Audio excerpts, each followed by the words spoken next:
Hello all, welcome back to my channel. இன்னைக்கு இந்த வீடியோல என்ன பார்க்க போறோம் அப்படினா என்னோட டின்னர் ரூட்டீன் தான் வந்து பார்க்க போறோம். அதாவது இது வந்து ஸ்நாக்ஸ் ரூட்டீன் மாதிரி தான் வந்திருக்க வேண்டிய ஒரு வீடியோ, பட் இது வந்து டின்னர் ரூட்டீனாவே வந்து மாறிடுச்சு. ஏன் அப்படினா வீட்ல வந்துட்டு பொட்டேட்டோஸ் நிறைய இருந்துச்சு.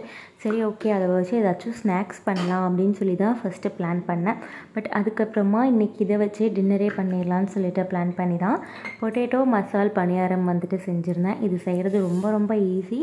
பொட்டேட்டோஸை ரெண்டாக வந்து கட் பண்ணிவிட்டு குக்கரில் ஆட் பண்ணிக்கோங்க. கூடவே சால்ட்டு வாட்டர் ஆட் பண்ணிவிட்டு ஒரு 4 to 5 விசில்ஸ் விட்டு எடுத்தோம் அப்படின்னா பொட்டேட்டோ நல்லாவே வந்து பாயில் ஆகிரும். இது வந்துட்டு ஒரு 3 பேர்த்துக்கான அளவு. நான் இன்றைக்கி 4 பொட்டேட்டோ எடுத்திருக்கேன். சப்போஸ் உங்கள் வீட்டில் ஃபேமிலி பர்சன்ஸ் அதிகமாக இருக்காங்கன்னா டிபெண்ட்ஸ் அப்பான் தட் நீங்கள் வந்து எடுத்துக்கோங்க.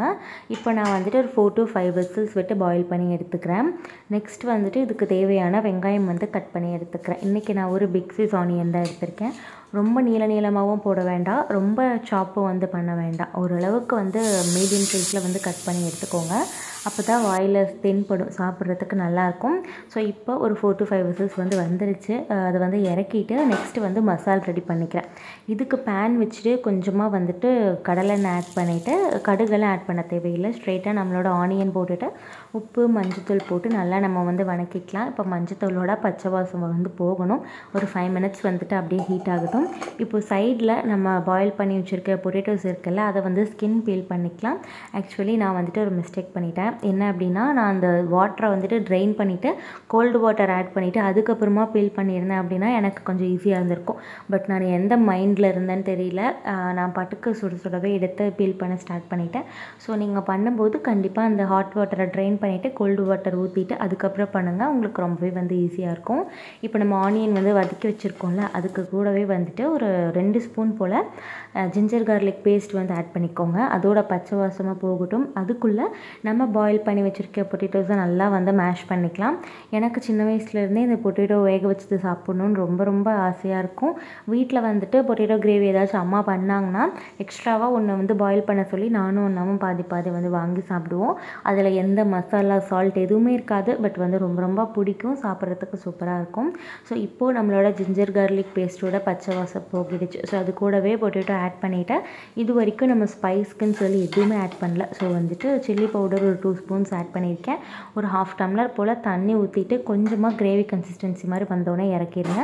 ரொம்ப கொலன்னு இருக்கக்கூடாது, ஓரளவுக்கு மட்டும்தான் இருக்கணும். இப்போது நார்மலாக நம்ம பணியாரக்கல் வச்சுட்டு ஃபஸ்ட்டு ஆயில் அப்ளை பண்ணிக்கோங்க. அதுக்கப்புறமா பணியாரத்துக்கான மாவு வந்துட்டு கரைச்சிக்கோங்க. சிம்பிளாக, ரொம்ப தண்ணியாகவும் இருக்கக்கூடாது, ரொம்ப கெட்டியாகவும் இல்லாமல் இருந்தால் போதும். இப்போ நம்மளோட மாவு வந்துட்டு ஃபில் பண்ண ஸ்டார்ட் பண்ணிடலாம்.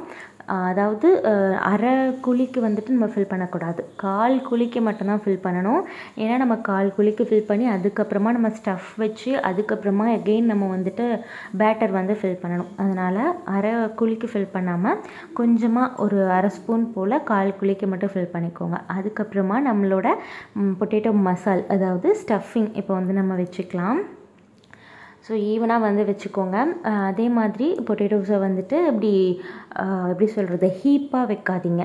ஹீப்டாக இருக்கிற மாதிரி கூமாச்சாக வைக்கக்கூடாது.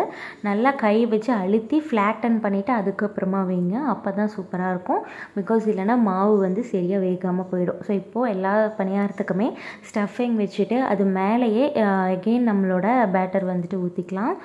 கொஞ்சமாக மட்டும் ஆட் பண்ணிக்க, நிறையா ஆட் பண்ணிங்கன்னா வந்து நல்லா வேகாது, பச்சை வாசம் அடிக்கும். ஸோ கொஞ்சமாக ஆட் பண்ணிவிட்டு நான் பண்ணுற மாதிரி ஸ்பூன் வச்சு நல்லா வந்து ஸ்ப்ரெட் பண்ணி விடுங்க. அதுவே வந்து போதும். நிறையா மாவு ஊற்றிட்டோன்னா பச்சை வாசம் வரும், வேகாது. ஸோ ஒரு 2 minutes விட்டீங்க அப்படின்னா சூப்பராக வந்து வெந்துடும். கொஞ்சம் கூட சைடில் வந்து ஸ்டிக்கே ஆகாது. நீங்கள் அப்படியே வந்துட்டு திருப்பி விட்டுறலாம். இது வந்துட்டு மெயினாக ட்ராவல் பண்ணோம் அப்படின்னா ரொம்ப கன்வீனியண்ட்டாக இருக்கும். பிகாஸ் இதுக்கு நமக்கு சைட் டிஷ் தேவையில்லை இல்லையா, அதனால் ஜஸ்ட் நீங்கள் பணியாரமாக எடுத்துகிட்டு போனீங்கன்னா அப்படியே எடுத்து வாயில் கடிச்சு சாப்பிட்றலாம். நமக்கு வந்துட்டு ஃபர்ஸ்ட் ஆஃப் ஆல் ட்ராவல் பண்ணும்போது கையெல்லாம் கழுவுறதுக்கு இடம் இருக்காது இல்லையா, அப்போது நம்ம இதை எடுத்துகிட்டு போய்க்கலாம். ஜஸ்ட் ஃபோக் வச்சு குத்தி சாப்பிட்டோன்னா வேலையே முடிஞ்சுது.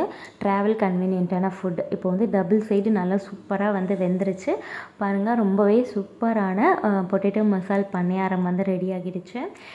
ரொம்ப டேஸ்ட்டாக இருந்துச்சு. இன்றைக்கி வந்துட்டு டின்னருக்கு இதே வச்சாச்சு. அண்ட் ஆல்சோ இது கூடவே இன்னொரு டைப் ஆஃப் பணியாரமும் நான் பண்ணியிருந்தேன். இப்போ நான் காட்டினது வந்து ஸ்டஃப்டு, இது வந்து ஸ்டஃப் இல்லாமல் இது கூடவே வந்து மிக்ஸ் மிக்ஸ் பண்ணிக்கிட்டேன். மாவோட மிக்ஸ் பண்ணி நார்மலாக நம்ம பணியாரம் எப்படி ஊற்றுவோம் இல்லையா, ஸோ அதே மாதிரி ஊற்றி திருப்பி போட்டு எடுத்துட்டேன். ரெண்டுமே டேஸ்ட் வைஸ் ரொம்ப பிடிச்சிருந்தது. பட் எனக்கு வந்து ரொம்ப பிடிச்சதுன்னு பார்த்தீங்கன்னா ஃபர்ஸ்ட் டைப். பட் அம்மாவுக்கு பிடிச்சதுன்னு பார்த்தீங்கன்னா இந்த செகண்ட் டைப் தான் ரொம்ப பிடிச்சிருந்ததுன்னு சொன்னாங்க. நீங்கள் தாராளமாக இந்த 2 டைப்புமே ட்ரை பண்ணி பாருங்கள். டேஸ்ட் வைஸ் ரொம்ப சூப்பராக இருக்கும். உங்களுக்கு எது பிடிச்சிருக்குன்னு சொல்லுங்கள்.